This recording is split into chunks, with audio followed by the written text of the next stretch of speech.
Chapter 17. Travis had all 21 words ready to rip for McQueen on Monday. He ran through the whole list, and McQueen just about did a dance in his chair.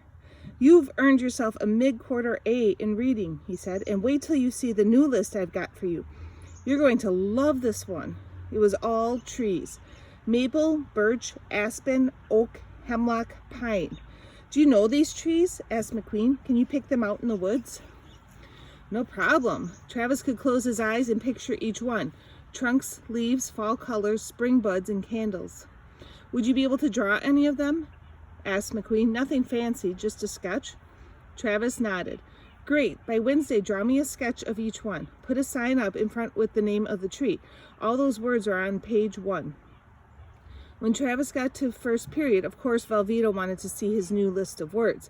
He told her what McQueen wanted. "And you can do that? You actually know what those trees are?" "Sure." I knew it all along," she muttered, hiding behind that "I can't read" business. "And there you are with your oversized brain. You're not an undercover cop. You're an undercover forest ranger." All through first period, she passed him stick drawings with the words printed beneath: a tiger, an octopus, a giraffe, and something he finally figured out was a camel. He kept the scraps in a neat stack and put them in his pocket when the bell rang. Between classes, Travis stopped and looked at the dance posters. He didn't want to go to any dance, but maybe Velveeta did. What if he, Travis, was the one who shouldn't sit with them at lunch? Bradley fired plenty of words at her, more than Travis could come up with in a month. When he got through the lunch line, he was surprised to see Bradley sitting with Reed and Jake. Velveeta waited for him with the book from McQueen out on the table. "I banished Bradley today so he could lunch in peace." She tapped the cover of the book. "The reason this book is called The Book Thief is because the girl who can't read keeps stealing books." "Why?"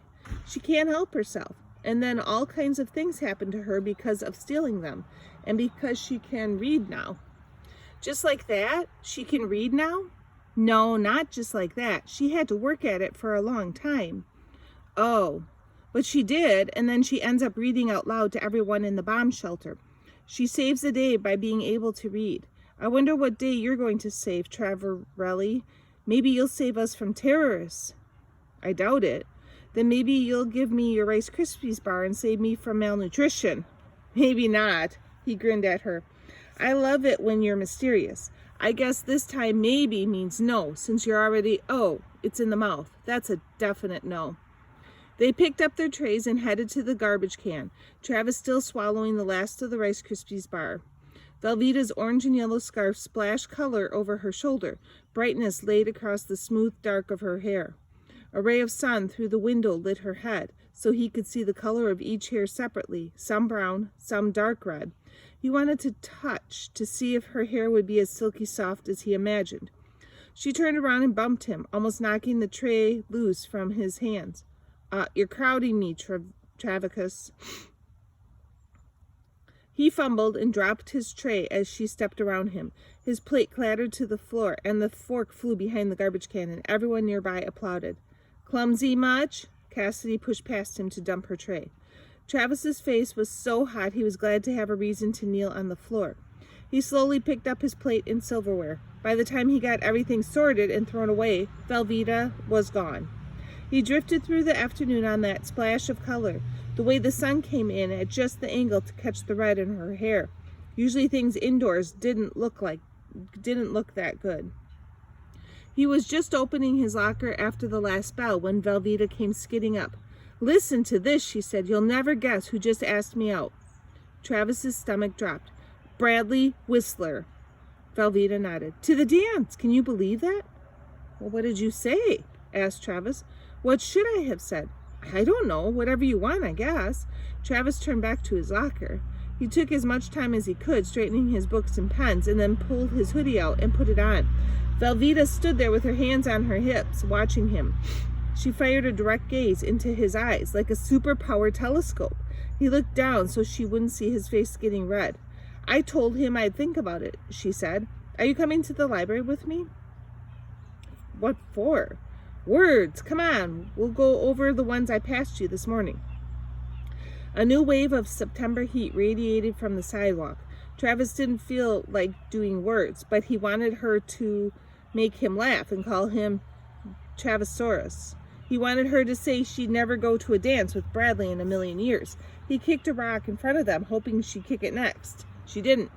Once they got to the library, Velveeta was all business. Let's see the book. Travis handed it over. Look, the whole first paragraph is uncircled. You're ready to read it. He shook his head. Going down a list, one word at a time, that was one thing. But to read a sentence out loud, thrashing through wave after wave with those words, he was not ready for that. Shut up, said Velveeta. You know every word here. Come on, read it. Travis shook his head harder. Okay, wait, I know. We'll do it a line at a time. I'll read it, and then you read it back. You can do that. The last part sounded like Mrs. Keatley. Come on, Travis, you can do that. Velveeta read the first line, bubbling the words out like liquid candy. Easy, easy. She handed the book to him. He looked at that first line and didn't see any words, just a stream of black marks. He closed the book. Travis, come on. You didn't even try. Try. That word torched, fire hot. He took the book and shoved it in his backpack. I've got to go. I can't believe you're not even going to try. Travis stepped back, away from her, away from the table, away from everything he wanted to hit or throw. He snatched his backpack and walked out. Her words and the way she said them burned through his chest. Try. Stupid Bluefish. That's all he'd ever be. Thought a few words meant he could read. Try, Travis. Can't you at least try? He never should have told her about the lists of words. It would just give her and Bradley something to laugh about when they went to the dance. Velveeta on Monday. I was mad before we even got to the library because when I told Travis about Bradley asking me to the dance, he acted like he couldn't care less. Not like I thought he'd say, no, go with me instead, because that would be un-Travis-like. But I didn't think he'd say something, or at least make a face.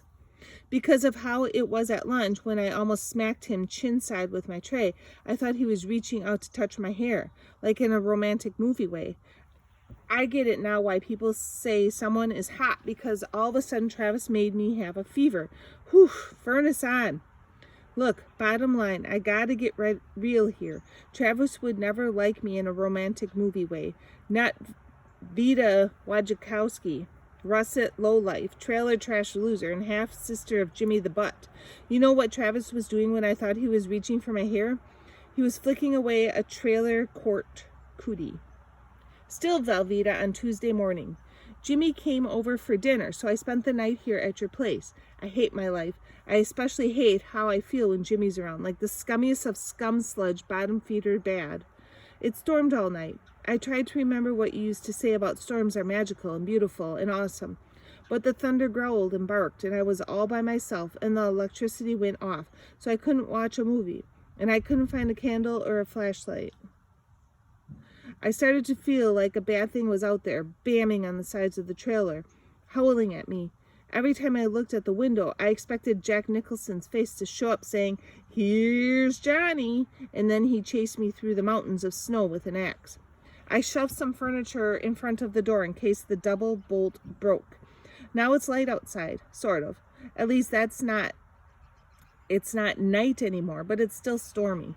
The lights are back on, but I don't know what time it is. You know what? I'm not leaving here until Jimmy's truck is gone. I think I will have a Velveeta movie day.